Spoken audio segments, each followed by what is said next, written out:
Hello and welcome to the Curiosity and Consciousness podcast. The intention of this podcast is to open your mind, get curious about yourself and connect to the power you hold within. I am your host, Karen Maloney, an inside-out coach, helping you to believe in yourself and manifest your desires. Check out the podcast, available on all platforms, and go to my website, www.karenmaloney.com for all info. Hello everybody, welcome back. It's me, Karen Maloney, with another episode, another wonderful guest for you this week. And this week my guest is Dr. Sergey Leo Shealy-Sorin, and he is a holistic doctor, author, lecturer and medical director of the world-renowned Shealy-Sorin Wellness Institute. In 2020, he was selected as Top Doctor of the Year in Holistic Medicine by the International Association of Top Healthcare Professionals for his outstanding leadership, dedication and commitment to the healthcare profession. After putting his own stage 3 cancer into remission, Dr. Sorin has dedicated his life to sharing holistic healthcare and healing information with the world. Meeting Dr. Norman Shealy in 2015 and instantly becoming soul brothers was a defining moment in his life. He now devotes his time to honouring the legacy of Dr. Norman Shealy's incredible healing contributions to the world as medical director of the Shealy-Sorin Wellness Institute by sharing the healing modalities and information as far and wide as possible. And this was a really interesting conversation with Dr. Sergey, who talks about being from the former Soviet and coming from a family of medics, and most of his family were trained in medicine, but he also learned to think outside of the box. He trained in emergency medicine and still works in emergency medicine today, and he moved to family medicine for a while, but he left it again as he realised it wasn't truly prevention and it wasn't truly about healing. Then in 2007, he calls it something wonderful and something terrible that happened to him when he was diagnosed with stage 3 colon cancer. And he talks about cancer being a sensor and not an actual death sentence, but it's a reminder to wake up to the bigger picture and of who you are. And it's a reminder to live. So he looked at it as a reset, a reevaluation, and eventually he moved into holistic medicine. He talks about how incredible the human body is, some of the main causes of cancer, and he also talks about how if we change the pattern, we can change the outcome. So if we put in a new input, we get a new output, and how there is a blueprint for health. And he talks about that and some of the modalities that they offer in the Shealy-Sorin Wellness Institute. He talks about nocebo as well, the nocebo effect, and how it can be a self-fulfilling prophecy. If a doctor gives a person X amount of time to live, and if they believe that, it will become true. And when his oncologist gave him X amount of time to live, his body rejected it. He decided no, he wasn't believing that, and went down a different path as well. So as always, lots in this episode, and Dr. Sorin also talks about a download that you can get that has lots of different stress management tools as well available on it. And that is available on the website www.biogenicscourse.com. And Biogenics is BIOGENICS course, COURSE.com. Or you can go to his website as well, realholisticdoc.com. And that's DOC, realholisticdoc.com. But as always, I will have the links to Dr. Sorin's website, the Biogenics course, all his socials, and to his own podcast, which is a Wellness Wednesday podcast. I will have them all linked on the show notes on my website, karenmaloney.com, and click the podcast section. And keep an eye out for next week's episode, or better, a year, as I have an update. So enjoy this episode, take what you will, and speak soon. Bye. You're very welcome, Dr. Sorin, and it's a pleasure to connect today. And I'm looking forward to having this conversation as well and seeing where we're led. So, first of all, thank you. Thank you for sharing your time and joining us today. It is a pleasure and an honor. And Karen, I've been waiting to connect for a little while now, so good to be here. Well, you're very kind to respond to me in the first place. Just when I came across your website and the Shealy-Sorin Wellness Centre just piqued my interest, and I'm one of those. I'm like, okay, I'll just send an email. I'll ask, what's the worst that can happen? And you kindly responded. So, looking forward to this as well. And if you just want to give an introduction to yourself and a bit of a background on your work, first of all, just so people can get to know you a little bit. Thank you. I would love the opportunity. My name is obviously has four parts. Sergey Leo, middle name Shealy-Sorin, hyphenated, and there's a story behind how Shealy-Sorin came around. It's a good story. I was born in the former Soviet, Belarus, when the whole thing was under the control of used to be called Soviet Union, no longer there, of course. But it was a very interesting learning opportunity, and short of it, I grew up in a family of medicine, literally. My grandmother was a pediatric cardiologist, and for a woman, by the way, specifically to enter medicine, there was maybe, I think she told me at one point when she was alive, two female graduates in the entire school, entire class. And then she also became a head of the pediatric cardiology. So, I mean, she has done something right. And then my uncle was a physician. My mom was a nurse. And going back in generations, there were healers of all sorts, literally. So when it was time for me to, of course, when we came to the new country, we ran like a bat out of hell when the Iron Curtain opened in '88. Long story short, so I got an appreciation for life and opportunity and the beautiful things that are happening in the United States of America. It was a big change from the Russia to former Soviet to US, basically a 30-year jump in technology. Wow. It's like, wow, you guys have that. Where did that come from? Well, we were just 30 years behind. But there was a good thing with that, wonderful thing. And the good thing with that was that because you didn't have technology, you didn't have all the modern medicine and the testing and the things, well, unless you were a person in power. That's the person who had everything, literally, to the degree that nobody else had. I learned to think from my family, my grandmother, my uncle, my mom. You had to think out of the box. You had to think beyond medicine. You had to think common sense, and that's a prelude to where I'm going. Mm-hmm. So when I came to this country, I was 12 years old. It was '88. So someone asked me, "What do you want to be when you grow up?" Of course, I'm going to be a doctor. What else? Is there any other field? So it was a simple decision, mm-hmm. And yes, that's exactly what happened. In the year 2000, I graduated from downstate medical school in Brooklyn with a degree. I went into emergency medicine.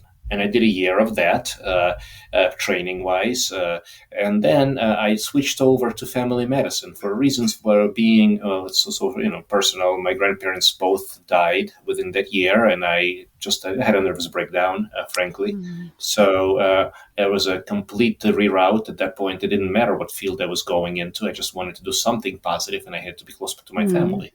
So I stopped the year short, and then I came back into family medicine, but I couldn't do family medicine because of what I learned. And what I learned is that it's not truly prevention and it's not truly healing. It's literally being a gatekeeper and saying, you go there, you go here, here's more drugs. And that's all there is to it. And sometimes you send for surgery, and that's not what I envisioned. That's not what I signed up for. So I went back into emergency room medicine, and I've been practicing for 23 years. And I still am, by the way. I used to work up over 100 hours a week, and now it's down to, 1 weekend every couple of weeks. But in the meantime, something wonderful happened in 2007. Something wonderful and something terrible. And this show is about cancer, and for me, it was a turning point of my life. Literally, turned on a dime. Stage 3 colon cancer with lymph nodes and a 2-year survival on the spot. And how did I find it out? Personally, I was working. In a facility, and I was at that point. Doctors and nurses are fantastic at ignoring signs and symptoms. Short of it, I had everything that would have diagnosed a person on a spot. In other words, blood in the stool, muscle loss despite exercising more and more, and bowels. And so at one point, I took a drink of water. I was doubled over on the floor for about half an hour and couldn't get up. When I couldn't get up for half an hour after a drink of water, I said, I'm going to be checked out finally. And by that time, it was nearly completely basically obstructed in the proximal or transverse colon and all the following. And it was interesting. I still remember the very first second that I'm sitting in the hospital room and I'm about to have surgery, and okay, well, if there's something there, let's cut it out. Okay, let's go. Okay, and the oncologist walks in. You got 2 years to live, with or without chemo. With or without chemo, less. Boom. I'm a 32-year-old physician. I just got married recently. I just got a house. I just graduated. I mean, oh my God, what's going on? Well, life happens. Reevaluation. Complete reset, and that's when something clicked in. That's what I say was one of the most essential moments of my life, and that turned me into being a holistic, functional, regenerative doc ultimately. Wow. But it was a gradual process, and it took personal and professional, and a combination of lots of different factors. Greatest blessing that ever happened to me in retrospect. Yeah.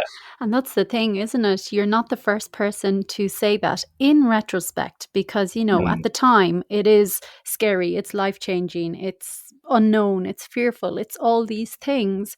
But so many people who choose to, in one sense, kind of take power into their own hands and work with it, as opposed to going straight into victimhood.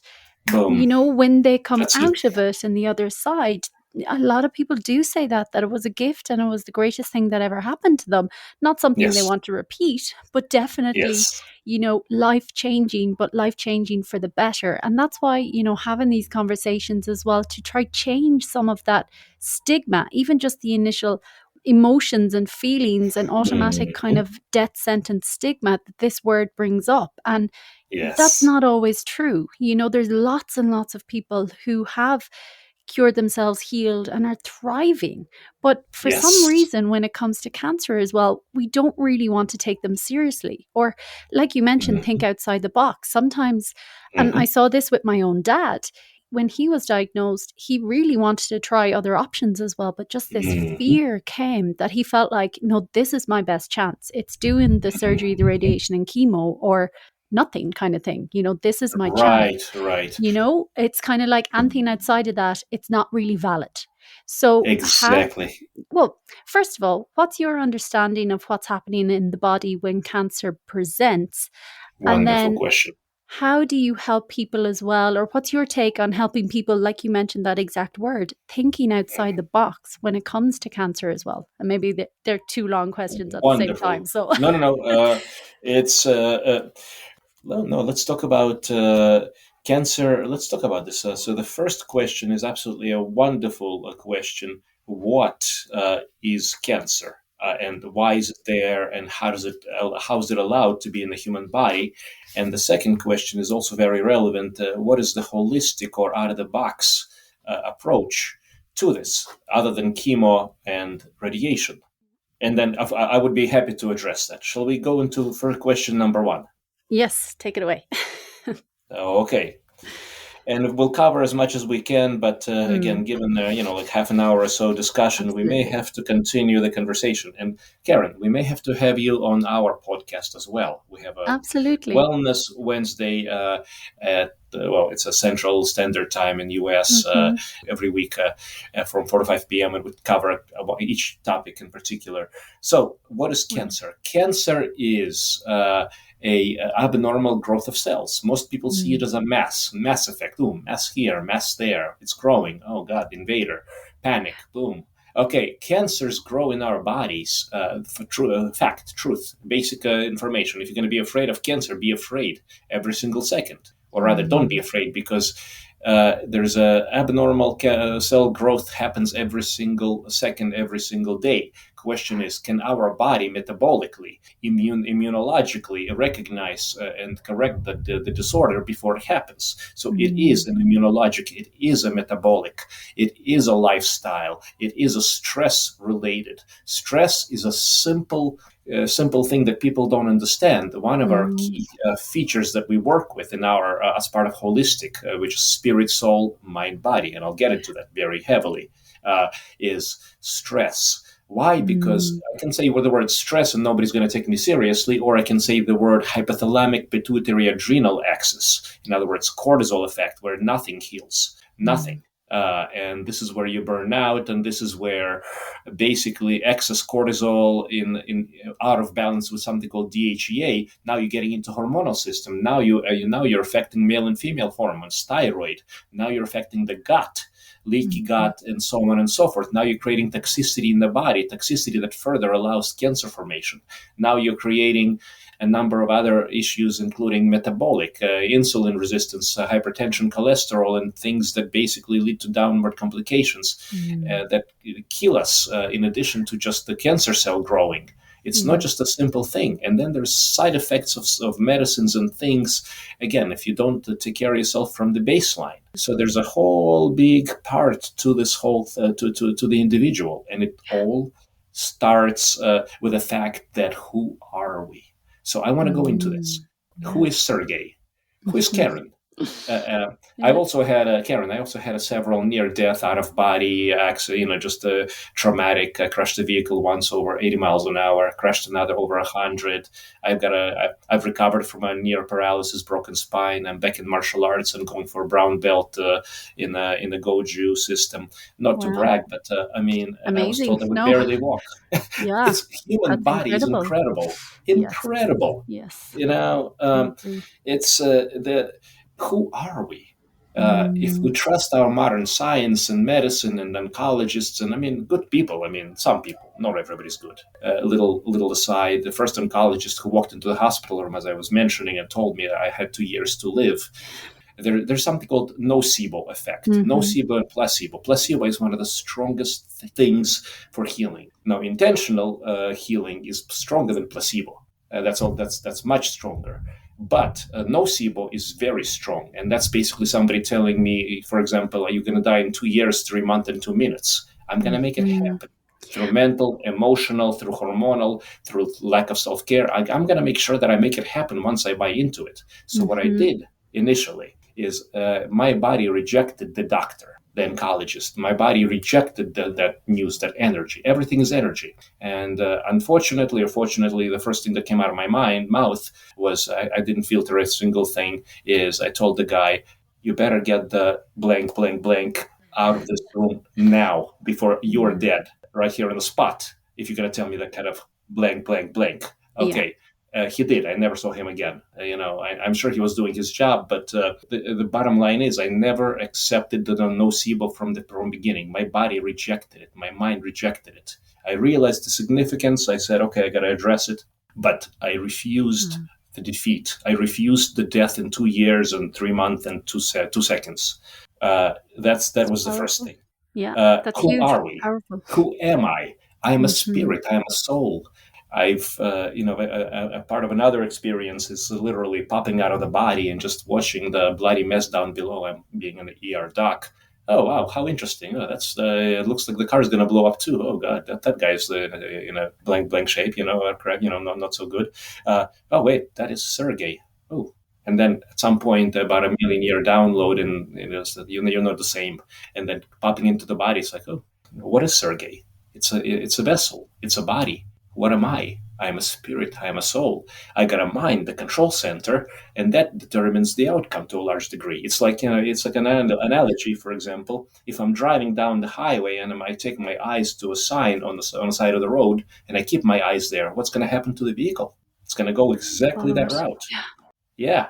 So this is what I tell people, everyone, cancer patients, or just anyone who wants to do better in life. Are you going to set your eyes on defeat or victory? What is it you want to accomplish? Be realistic, be practical, but also know where you are, where you're going. And if you're going to listen and going to flow with the conventional medicine, this is your prognosis, this is your survival, blah, blah, blah, you're literally buying into a nocebo. And is that what you want to do?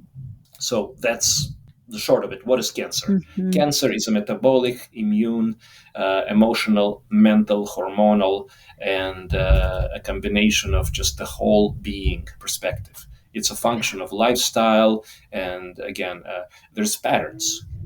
Einstein's definition of insanity: you do the same thing, expect to get a different result. Whatever led you to the cancer, if you keep doing what you're doing, just receiving chemo or radiation or otherwise, you haven't changed the course. You're still going down that path. Or Change keep something. living how you were living previously, Right. and thinking how you were thinking previously, and feeling how you were feeling previously, and all of these. And all of these, Karen, you're 100% right. The key is it's a sensor. It's not a death sentence. It's a sensor. It's a reminder. It's a way to say, wake up. Who are you? What does it mean? What are you here for? There's a moment in time when everything freezes. When I first heard the word cancer and death in 2 years, I was a 32-year-old, just newly established physician. I just came across the continents and the oceans, and I'm here to start a new life and do great things and help people. And what in the world is going on? Bam. That got my attention. Yeah, for sure. Yeah. Who am I? What does it all mean? That's what led me down the rabbit hole of holistic consciousness, awareness, being present, meaning, purpose. Eventually, it led me to understand and see the purpose and the vision for my personal life, which is literally, I can summarize it in a very brief paragraph: truth, light, and love. Everything goes through these three lenses. If it doesn't go through that, if it doesn't pass through those, it's not part of who I am. I got no interest in it. Yeah, so interesting. Yeah, thank you. But I love that idea as well of calling it a sensor as opposed to the death sentence, because I totally agree with that. I believe our body is so incredible. Its intelligence is vast, but we're not taught much about it, and we're not taught how to be in our own power and to support ourselves. And I believe as well that when any dis-ease comes up, it's not our body giving up on us. It's literally that call for attention going, hey, the way we've been doing things, whatever has been going on, it's not working. We need to change. Something needs to happen. I look at it as a call for help, not a I'm giving up on you. Perfect. Yeah, just that word as well, sensor. I just, really love that as another well. word, disease. Break down the word disease. Dis-ease, Ease, exactly. lack of ease. Now, God doesn't make junk. We do. We do plenty of junk. What we can also clean up. It's the idea is, and now we're talking about the treatment, holistic approach. So now let's say you've discussed, and what I do is I always involve the conventional oncology. And I've got one of the best oncologists here in town who's been basically, whose reputation precedes him. He's a world expert as far as I'm concerned, Dr. Leo. That's the short of it. But so we talk very frequently and very closely. And the reason is I want to understand from his perspective what is going on, staging, information. People come to me and say, I never want to see chemo. I never want to see radiation. I don't want to see oncology. They kill people. Okay, they can, yes, there's good and bad. There's nocebo, there's all these things. There is the downsides to chemo, but be open to all options. That's the first thing that I say. So we're talking about the treatment part of the holistic. First and foremost, I make sure that I get a consultation from Dr. Leo or another oncologist who can talk and willing to communicate with me and my patients in terms of the risk benefit. What are we getting? What are we losing? What is in other words, if you're going to do chemo and radiation and or immunotherapy or other, there's a million of other modalities these days. It's wonderful. It's grown beyond. Are we maximizing all aspects? And I tell people who don't want to engage in that conventional is that's okay. I call it a mutual decision making, and I'll support you with the other modalities. And there's plenty we can talk about on the holistic spectrum. But unless we consider the entire spectrum, we are closing options. Let's not do that. Yeah. Okay. But it doesn't mean you have to jump a knee-jerk response to everything that oncology says, or if they say, "Oh, that's lifestyle is bull." I shouldn't say that out loud. You can say that. Right? Okay. Yeah, I got you. I'm used to being censored. I'm used to kind of watching certain language, but you really have to focus in. You really have got to focus in and just make sure you optimize every aspect. Now, on the holistic spectrum, I'm going to tell you the program that I have my people follow. And we've seen miracles. I'm going to say miracles because I'm not supposed to say the word cure. We have a certain organization called FDA here that is basically very, very difficult on anyone who is not a conventional oncology. So we cannot use the word cure. I cannot and I will not use the word treat, but I'm going to say miracles because there have been certain miracles with the program that I'm going to describe, and including an 80-year plus gentleman who was told to, write a will with a stage 4 pancreatic cancer, which is literally end stage. And he was in severe, terrible pain. And through the treatment modality that I'm going to talk about, he was not only in complete remission, but he had no pain whatsoever. Eventually, he did pass from heart disease, but that has nothing to do with cancer. He was clean. Yeah, amazing. So, and of course, I can get into what some of the modalities are, but please go ahead. Yeah. Yeah, no, that's fascinating. And again, I love just what you say. Like, and I think this is the thing with cancer, that when that diagnosis comes, people are so terrified. They go into panic and fear that they literally trust what the doctor says verbatim and buy it hook, line, and sinker, which is, I mean, fine, you're listening to the doctor. They've trained in this and this is their profession. But also, it's not the be all and end all. And I love when you said there's no need to make like a knee jerk reaction. And you can take a couple of days. For most people, you have at least a couple of days to decide, to take the information, to look at different options, to tune into themselves, see what their body is telling them is the best option, whether it's conventional, whether it's complementary, whether it's a mix of both. Take those few moments because, again, like you mentioned, that nocebo, the amount of studies that have been done, that people have been given a diagnosis, they believed it verbatim, passed away in the exact time, but then on autopsy, there was no trace of cancer or anything. So that just goes to show the power of belief. And again, that's something we can control for ourselves. So yeah, just love what you were saying there. So please share, some of the other quote unquote out of the box options as well, even though they're not so out of the box really half the time when we're willing to move out of the fear. It's like, oh, this makes a lot of sense actually. Absolutely. And the good thing about everything I'm going to say is that this follows the natural blueprint of what makes a human being. So let me actually explain a little bit. An analogy would be, now, let's say there's a car manufacturer, right? Let's say a nice brand, whatever the brand happens to be. The car comes out, there's a certain things that we're supposed to do. It takes a certain kind of fuel, it takes a certain kind of maintenance, fluids. You take care of the car, chances are it's going to run. You don't take care of it, I promise you it will not. And this is the blueprint. So we have to read the instructions and follow the blueprint. Otherwise, we take the consequences. So again, pattern, outcome. Change the pattern, change the outcome. You keep doing the same things to the car, it's going to keep breaking down no matter how many times you fix it. So except with your body, it's a little different. It's not just the car. You can't just sell the whole thing and buy another one. So not generally. I mean, I'm sure some point in the future may be possible, but who knows? So right now. Not now, yes. So we got to take care of this vessel, this temple called the body. And the control, of course, starting with the control center, how we think, what we do, and how we follow. Key components: lifestyle, nutrition, garbage in, garbage out. We can talk into a lot of detail, but this is what's killing most people, especially sugar, processed, and anything but optimal nutrition. This is where I stay very strict. No ifs, ands, or buts. If you want to get better, you're going to do what I tell you. No nonsense, period. You don't have any more. Your time is up. Do it right or we're done, in other words.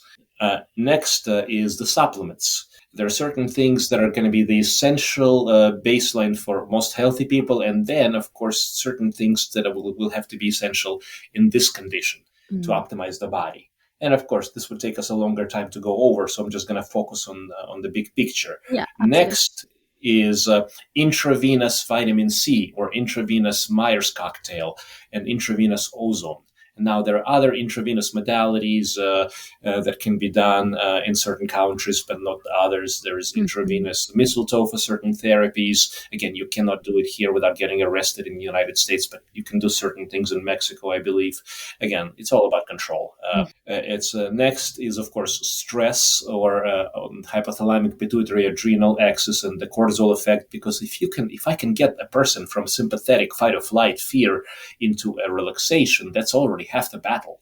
Because the hormones and the endocrine system and everything else, I will promise and guarantee that unless a person is able to calm, balance, and center themselves, and that's what we teach. There's a number of ways and biofeedback, and there's a whole program called biogenics and autogenic training that my medical partner, Dr. Shealy, put together in the 70s for complete self-regulation. And that's what it takes, internal biofeedback, to get the body in a better place. Lots of miracle stories on cancer and everywhere else. Literally, people literally starving cancers. Again, I'm not saying curing, starving cancers. They went away.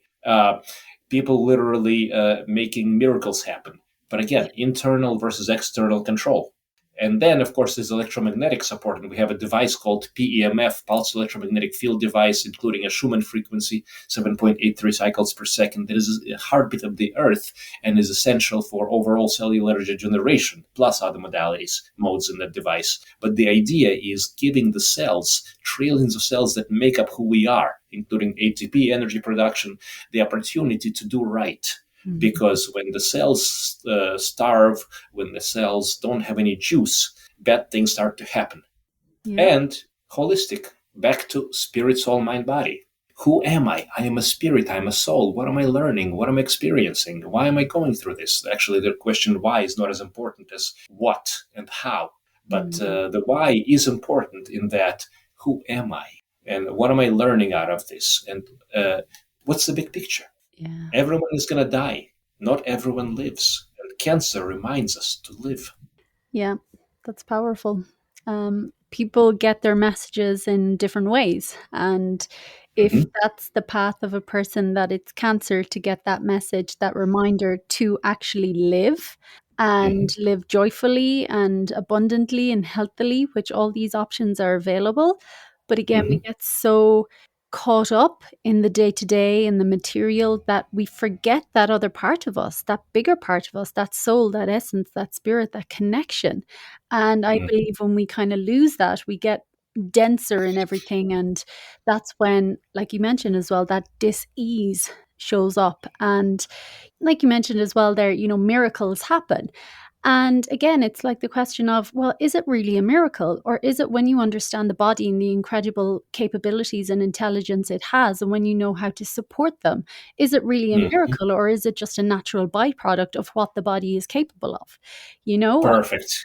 And Perfect. this is the reframe, but this is exactly the reframe that we're not taught about, because that is the truth of the body. But again, we don't know this. And it's kind of like, only doctors or medical field or holistic practitioners know about the body. I don't need to know about the body. But again, we're all living in our body all day, every day. So if we don't know how it, not that we need to know in detail, but if we really don't take action and take in the truth of the diet, the lifestyles, the stress management, all those bits that we can handle, of course, we have to be prepared for something to show up. Like, it cannot be any other way.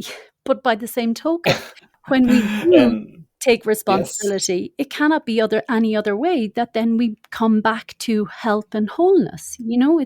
It just seems so common sense and basic. But again, it doesn't appear that way because we're not taught this. And I'm going to go into a couple of other things here, but one is the word responsibility. To most of us, and to me in the past, it was a bad word. Hey, I'm responsible for laundry, I'm responsible for this, got so many things to do. Responsibility is a wonderful word. Responsibility, ability to respond. That means when something comes up, I'm not a helpless victim. I am an infinite being with absolute potential to heal and to change my future and my outcomes. And I do so by changing my control center, by realizing that I am more than my physical body. I am more than my thoughts, feelings, emotions. God doesn't make junk.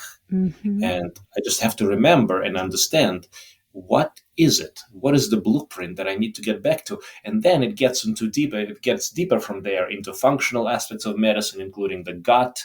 The GI system is right at the center of everything, including leaky gut, inflammation, immune dysfunction, but also hormones, thyroid, mental health, gut, brain. Now that this is where it gets really complicated and really fun for me, because when I look at the picture, it's literally organs within systems within systems, and if one system is off, you don't just kind of go chase it like in our society. We have specialists for heart, specialists for liver, specialists for this, for leg, for foot, for toe, for toenail. It's everything connects to everything else, and you have to understand and see the big picture, step back, and then step in and address the issue, and then keep addressing things until the pattern is correct. And then good outcomes happen. Yeah, love that. You have to step back to step in. That's powerful as well. And you've shared so much as well and touched on many different things, but I'm curious as well, what did you do in your own personal journey as well when you received that diagnosis? Of course. So at that point, I was 32 years of age. The knee-jerk reflex was, okay, I didn't know anything any better. And this was before I became holistic. This was before I joined Dr. Shealy, Norm Shealy, who is a founding father of holistic medicine. This is before I knew about IVs. This is before I knew about all the supplements that I talk about, or macros and micros. This is before I knew the effect of stress and all the other things of functional medicine. I was very much conventionally brainwashed. So the first thing that I did was a knee-jerk reflex. It was a chemo after surgery. And I'm not saying it was the wrong thing. But when it came to round 2, and I spoke with an oncologist, different oncologist, we had a relationship where I could talk and I could actually get information and say, risk benefit, why are you doing this? Give me data. What's the absolute percentage? What's the relative? Somebody can tell you there's 50% benefit, but 50% benefit compared to 0.1%, right? What is the overall survival? What is it giving me? If it gives me another 2 seconds of life compared to 1 second of life, and it's going to make my life miserable and kill me in the meantime, destroy my immune system, it's not worth it. Yeah. So I had that kind of conversation. I was offered a radiation just for the sake of it as a precautionary. I was offered more chemo as a precautionary. That's when I said, oh, no, this is not going to happen. So I'm done. Thank you. Have a good day. I'm moving on. I've been in remission ever since and learning. And then as you started to learn different bits, what were some of the changes that you started to make in your life, whether mentally, physically, emotionally, spiritually? The first thing that flipped was my mind frame. The first thing that happened was I realized that I am not going to live forever.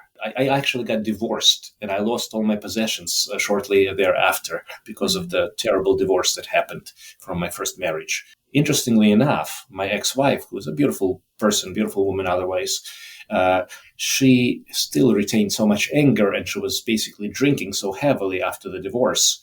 And at that point, there was no communication. I couldn't do anything, even after I was no longer in an emotional state about that. She passed away from pancreatic cancer 2 years later. That, to me, was a complete, when I learned about that, I was driving through New Jersey, where was my second wife, who was, we're together. I learned a lot from the first relationship. She said, why don't you call the in-laws? You had a good relationship with them, even though I couldn't talk to my ex-wife at the time. And I called and I said, and I got in at the news, Rosemary's dead. She's been dead for 6 months. She died of pancreatic cancer. My heart dropped. It was a terrible divorce. It was a terrible everything, but my God, nobody deserves that. Nobody. And that's when I learned about absolute forgiveness, because I still couldn't talk about it. I couldn't open up about some things. How can you be angry at somebody who's dead? You can't. So, and I gotta, I'm getting emotional here, but this is a powerful thing. Forgiveness, blessing, letting go, and nobody lives forever. But the quality of the life, the purpose, the meaning, this is what led to the love, light, and truth. This is what led to the evolution. This is what opened my eyes to who I am. Spirit, soul. It was the greatest gift that I could get. I started with lifestyle. I didn't know anything any better. Then I realized intrinsically that the stress was killing me. And even though the stress of divorce, I knew that I was changing. I wrote my first two books on power principle. That's been long gone, basically, in terms of information usefulness. But I started the process of focusing instead of me and poor me and what I need to do.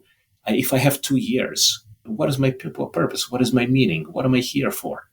And I realized whether it's 1 second of time, and same thing comes up when you have a near death with a traumatic out of body. There's a moment of truth in that, whereas, oh, well, this is it. Now what? Boom. And there's a moment of truth in all these things. And then you realize, how many moments do we waste? What does it all mean? What do I live for? What do I stand for? It's a gift. It's a gift. Yeah, it's one of those things, like, even when my dad passed as well, those different things going on, and like, the bigger family drama and things like that. And, I just had a moment going, I really don't care. Like, everything is so kind of fickle in the face of death. Like you say, when that Yes. person is gone, it's like, why would you hold on to this? Why would you still be angry? Like, why? What's the point of it? That idea of we could be here one moment and gone the next. And that redefines our kind of relationship. I mean, I could be angry with my wife. I mean, or my kids, or I mean, I got plenty of reasons to be angry at the world. But what good is it? What is it serving? And that's the ultimate question, because it's killing us. Yeah, we can hold on to this resentment and hate and anger and whatever it is and feel justified and be like, no. But ultimately, at that, you have to be like, what is the point? Because the only person we're affecting is ourselves, because it's our body that's responding to these thoughts. It's our body that's producing the stress, the cortisol, whatever's going on. It's us. So it's kind of like, why would I do that to myself? And again, it comes from this piece of kind of not knowing any other way. But again, I come back to it, that's our piece to want something better for ourselves, to be willing to be curious, to be willing to change our mind. And we're doing it for ourselves, not for anyone else. Because again, we feel the benefit more than anyone. And that's the gift as well. It's like, why? Why would I be so harsh when, like that, we don't know what the next moment could bring? So why do I want to be miserable and make this gift of life that I've been given and we've been given and just make it difficult? And like, yes, there are difficulties, but it's like, do I choose to live there and keep repeating it? Or do I choose to learn from it and grow? And that's exactly... Amen, sister. Amen. That's exactly your story that you're sharing throughout this conversation with, cancer and the diagnosis and the changes and being willing to do that. And actually, when I went on, because I was that person, I had major fear after seeing my dad's journey. And I thought, if that ever happened to me, I wouldn't even try. Anthony. I'd just be like, thank you very much. Bye. I'm out of here. And then I was curious. And then I just started reading and learning bits myself. And I went down this rabbit hole of just learning more about the body, about the mind, about different things. And I'm like, actually, it's not that scary. I'm like, it's complex. It's complex for sure. It's individualized, but it's not that scary. It's not a death sentence, because again, I learned about the incredible intelligence of the body. And I myself made huge changes in my life, because I'm like, prevention is everything. I can do so much for myself. Like you mentioned earlier, it's like none of us are helpless. But again, it's us willing. I could have lived with that fear forever and still have it now. But I just thought, really? Is this it? Am I willing to move out of what I know and being willing to be wrong on something in order to possibly learn something new or open my mind or change my mind in a different way? And that's still my daily constant journey in every aspect of life, because it is our power, and it's actually really empowering. We're not helpless in any aspect, So yeah, anyway. One of my, Karen, thank you. And that's a blessing. One of my favorite prayers is Saint Francis of Assisi. And it starts something like this: Lord, make me an instrument of thy peace.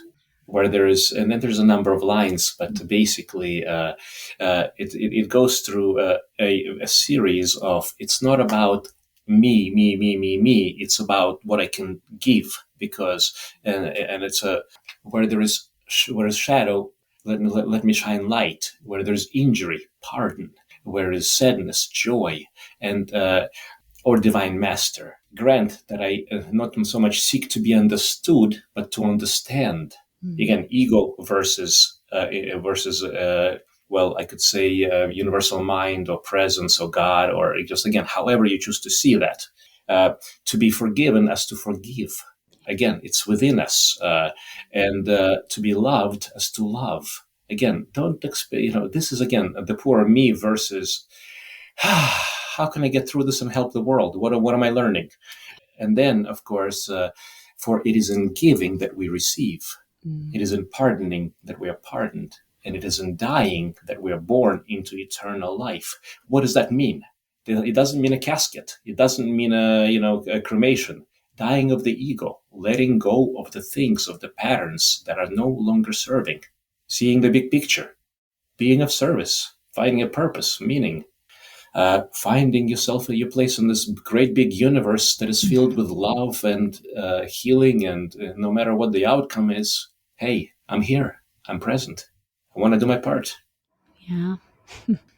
But again, it is a different, just like one lifestyle can lead you to one path. This is another lifestyle. It's not something that you just pick up and drop. It's actually another way of being, of living. And for me, it's a truer way, or I don't know if it's truer or not because I'm still in this body, but it definitely makes me feel a whole lot better than the other way, So, Absolutely. yeah, look, so much you've shared in the conversation. And I'd love, before we wrap up, just because you've mentioned the word so many times as well, and it is so huge in our day-to-day lives, and it is that word stress. And I'd love for you to even just share some, again, maybe your favorite stress relieving tool or practice, or Yes. just some ideas for people on how they can do that as well for themselves, different practices or tools, again, between those doctor visits, things that we can do. And again, there's diet and lifestyle in that, but stress being such a big piece as well. Yeah, just giving some maybe of your favorite Absolutely. practices, tips. I'm going to give you a link. I'm going to give you just to one of the most powerful biogenics, in other words, biofeedback and getting the power back in your body. Great. Physically, emotionally, mentally, and spiritually, including exercises such as reminding yourself at the highest of the stress moments, or when people are throwing nocebos at you all the way.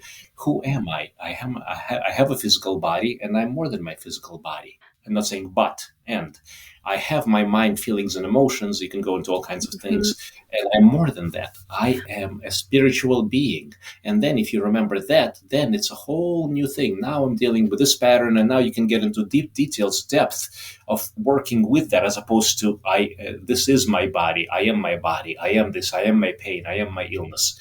So there's a whole new set, 68 exercises that go with that. And it's present. You can find that on biogenicscourse.com. What it originally used to be before the pandemic is Dr. Shealy has had this as a PhD thesis in terms of self-regulation, and he did that. So a little brief introduction. Dr. Shealy, who invited me into his practice 7 years ago, actually almost 8 years ago, and I've taken over since he just turned 90 and he retired, but he still does research. Founding father of holistic medicine, neurosurgeon, got a PhD thesis in humanistic psychology, and literally created about 15 patents, over 40 books, and over 400 published research and articles on everything. Doesn't make a statement without scientific basis behind it. And this program is powerful. Over 36,000 successful outcomes. And it's literally online. Used to be an in-person 2-week course. You would have to come in, spend the time, boot camp, then you, of course, under the care and monitoring, together with lifestyle, supplements, or whole rehaul. But now it's literally available online, and it's available to anyone who wants to gain back the power in their life. biogenicscourse.com. And you can also find that at realholisticdoc.com. Real holistic with an H, DOC, doc.com. In the store section, there is all sorts of things that we have. But also, you can follow us on YouTube and all sorts of social media. And we have a weekly podcast. It's a video, audio, live called Wellness Wednesday, where we cover each Wednesday either a guest or a topic related to holistic health, and it's free information and literally tools to change your life, empowerment, and it's about it's about breaking through breaking the chains of ignorance, breaking the chains of conditioning, and literally waking up into who we really are: magnificent, amazing beings. God doesn't make junk, and literally facing and being at our best potential. And that's what it's all about: optimization. Yeah, amazing. Love it. Love it. All topics as well that I adore and delving into. So, again, just thank you so much. And I will link all of those as well, and your podcast and your YouTube and everything as well on the show notes. So, thank you so much. And I wish you all the best.